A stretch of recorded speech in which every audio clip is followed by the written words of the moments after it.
This video is powered by the pros at Pascal Air Plumbing and Electric. Arkansas owned, Arkansas operated. GoPascal.com. Let's talk with James Teague, former Razorback pitcher and a member of the Teague Law Firm, as we usually get a chance to talk with James on Fridays. Good afternoon, James. How are you? I'm good, Phil. How are you doing? We're doing great. We got a big weekend home series against South Carolina. It was our first week without a midweek game, man. And, you know, by this time of the year, of course, it's finals week, so it's not like it's a week off or anything like that. But by this point of the season, the body needs a little bit of a break. You don't get that much of a mental break in finals week, though, James.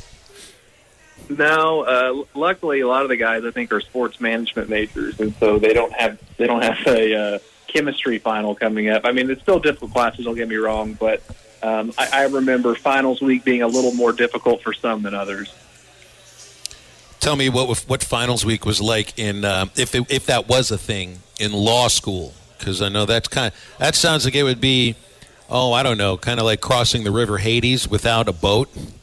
Yeah, that's pretty stressful. The problem with it is, you know, I'm a very curious person, so I can't let it go. So I'd have a question or an answer, I couldn't figure it out. I wouldn't just be like, I'll move on, we'll come back to it.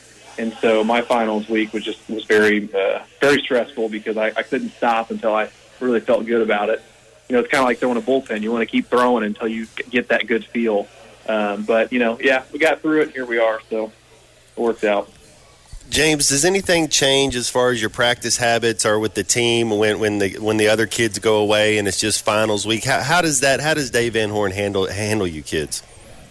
I think he gives the guys a lot of freedom to kind of do what they need to do. Like you said, no midweek game.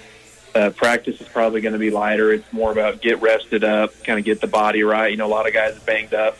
Take care of what you need to with classes, and then let's be ready to go, come Thursday practice and then Friday game. But I think he gives the guys a lot of freedom, and maybe it kind of varies year to year. You know, some teams maybe need to be watched a little closer, and some, you can give the freedom. And that's kind of a coach's feel that I'm sure you've seen as well. I love when you see some of the videos that the communications department takes of the post-game huddles for wins only. They're not going to let you inside for the losses. But it's like, what are the team rules? Dave will say after a win and after a series win on a Saturday night, don't do anything stupid, and kind of leave it at that. But that also does, that kind of tells you, like, he's joking when he's talking about that. But I always felt like that kind of was like the overarching team rule. That just don't do anything stupid, because you get freedom. He gives freedom to his coaches to do the things that he hired them to do. And I felt like the players also get, some freedoms that I'm not sure that every other college team gets. Oh, yeah, definitely not. When I was in the Northwoods League, I played with some guys from Florida, some guys from Georgia, some guys from Vanderbilt, and they had a lot stricter schedules. They were, had maybe even stricter punishments for not following along with those schedules. But I think DVH, he knows how to give his guys enough rope to where, hey, take care of business, do what you need to do. But then if, guys start slipping up, that rope's going to get shortened very quickly. But, I think if guys are mature and they can handle it, I think it's definitely better that way. James, how do y'all keep it one game at a time and not start getting ready? Because the media, they're all like, hey, the Hogs are going to host a regional. The Hogs have a chance to host a super regional. And, you're hearing all this stuff from the outside. How do you just stay focused knowing that none of that's happened yet? None of that's guaranteed, that we got to take this one game at a time? If you've been through the last 8 weekends, it's just a battle, and it's up and down, and how things start and how things finish are so different. I think a lot of the guys know that, if you kind of get ahead of yourself, things can go south really quickly. But in the same token, if you stay locked in, you can sweep series at home or on the road or whatever. So I think these guys, just with the experience of this season, just playing these 8 weekends and kind of being just tested over and over again, know that things can turn quickly. We got to stay locked in. Well, it's a day-by-day sport. Mm-hmm. It kind of helps as far as that's concerned. So with the week like this, is that – look, everybody knows the weekend games are the ones that matter more than the midweek games. But once a game starts, the game starts, and you play hard, and you play to win.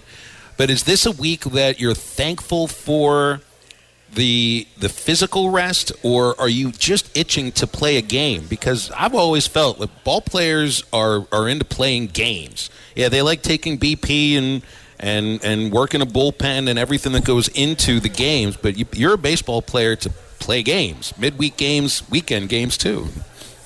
Yeah, and I think the guys are ready for a little bit of a rest.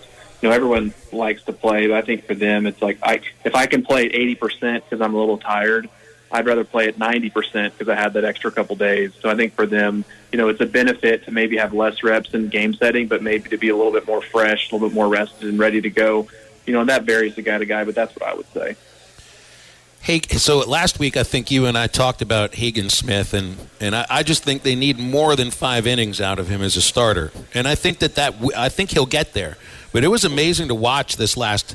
It was the first game of the Mississippi State series where you could even see in that first inning. And I wonder if you saw it as you're watching too. It's like the difference when you're watching a guy who's closing games than somebody that's starting. Even if you didn't know it's the 9th inning or the first inning, just based on that pitcher's emotions and the way that he's throwing, you can tell who's the closer and who's the starter.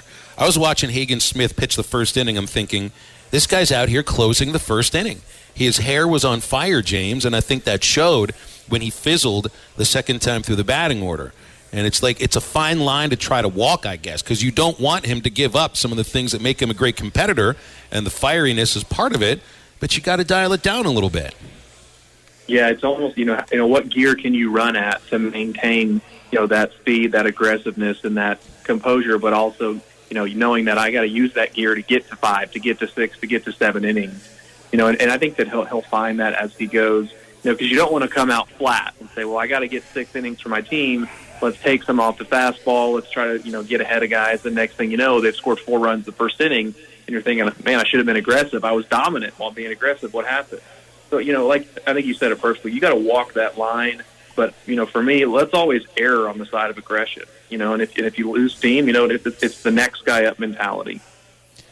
Man, I've always thought, so Hagen the other day threw 98 miles per hour. It's got to be the fastest pitch he's thrown all season. As a starter in the first inning, there's got to be this feeling, he knows 94 will work just as well as 98 if you locate it properly, but it's like, go ahead and try to tell somebody not to throw 98 miles an hour. It's kind of like a golf swing. It's like you're only supposed to swing 80%, but yet athletes, we got to do everything 100% all the time. Yeah, dialing it down is not as easy as it sounds, James.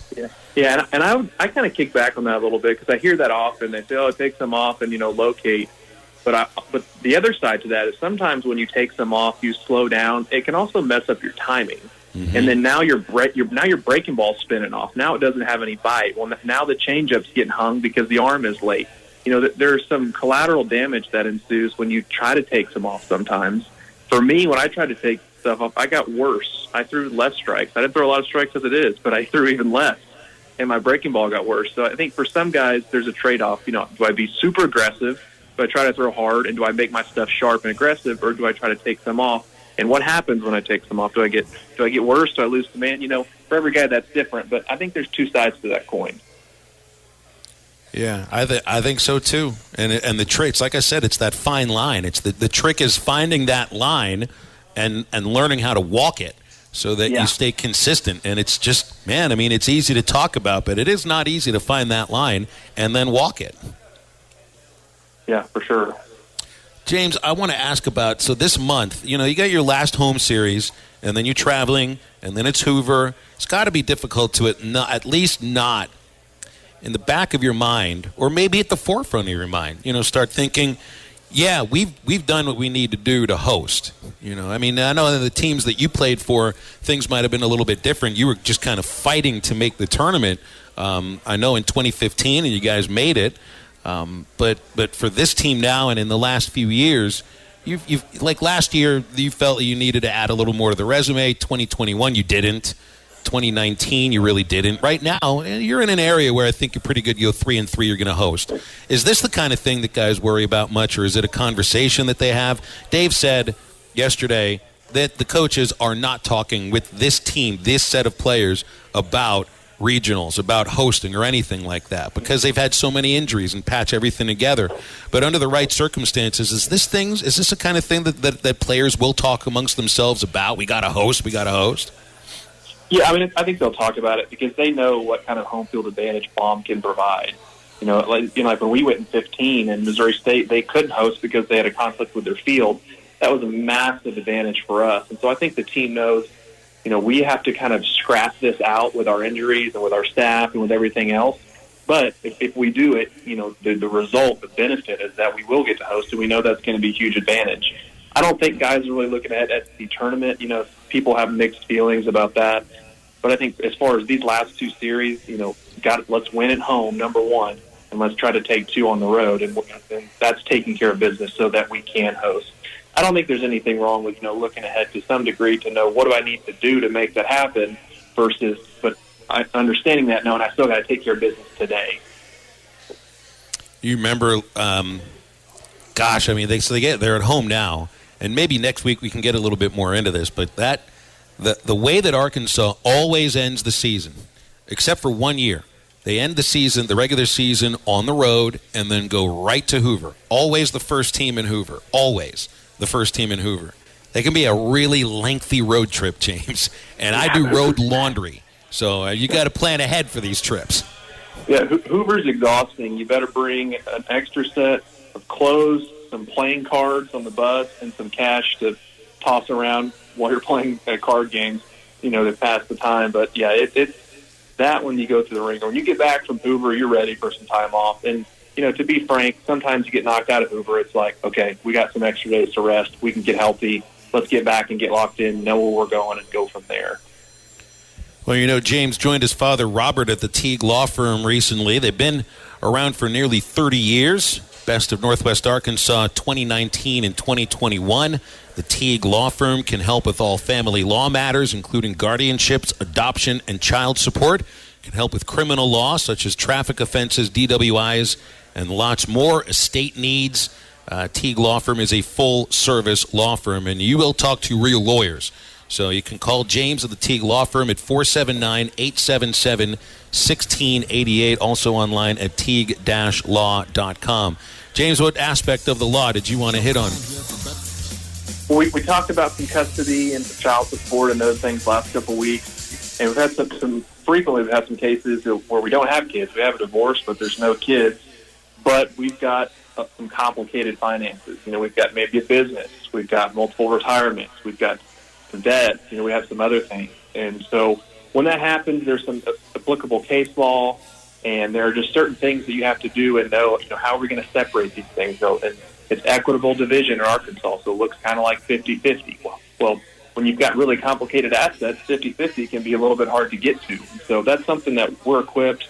We've got financial consultants that we can deal with and forensic accountants that work with us to kind of decode those finances and really break it down and help people make sure that they are protected and that they get their fair share in any sort of financial divorce. James, we'll talk next week, okay? Thanks for your time, as always. Matt, Phil, thanks for having me. Thanks, James. James Teague, former Arkansas pitcher and part of the Teague Law Firm, with us every Friday on Halftime. Got an open segment coming up. You can call us, text us, 877-377-6963, or just come out to WT Equipment in Springdale. Get yourself a burger, get yourself a dog, and take a look at any number of outstanding pieces of equipment, tractors, everything going on here, including the Hustlers Turf Raptor Series mowers, Toro zero-turn mowers, and come over and say hi to Matt Jones and tell him that he looks good as arm candy today. You know what I mean? Hey. So come out and visit us at WT Equipment in Springdale, or just stay tuned. We'll be back with more Halftime after this.